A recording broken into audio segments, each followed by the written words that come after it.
মাদ্রাসায় আল্লাহ পাক আমাকে সময় কাটানোর তৌফিক দিয়েছেন। শুকরিয়া ওই রবের দরবারে যে আল্লাহ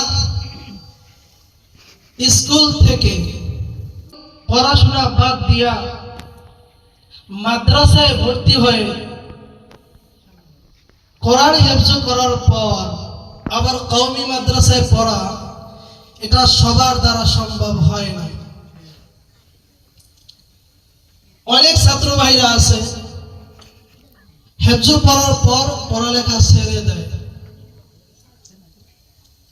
কিন্তু আল্লাহ তাআলার কাছে হিফজখানায় যখন পড়ি, রবের কাছে দোয়া করতাম, মাঝে মাঝে তাহাজ্জুদের সময় প্রকাশ করে বলে দেই যে আল্লাহ, আমার কিছু বড় ছাত্র ভাইরা আমার দেশে, তারা দাওরা হাদিস বড় বড় কিতাব পড়ে, আমারও পড়তে মন চায়, আল্লাহ তুমি পড়ার তৌফিক তো দিয়া দিও।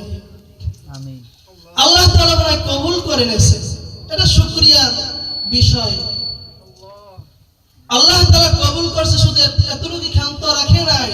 আমার আশা, যেহেতু আল্লাহ তাআলা কবুল করছেনই, আমার মন বলে সারা বাংলাদেশ আল্লাহ তাআলা আমাকে ঘোরানো এবং সফর করার তৌফিক দেবেন, বলেন আমিন। আমিন। হাদিস পড়ছি, হাদিসের যে কাজগুলো আছে আনাসে কানাসে, গ্রামে শহরে, প্রতিটা অঞ্চলে অঞ্চলে আল্লাহ তাআলা যেন বাণীগুলো পৌঁছায় দেয়, বলেন আমিন।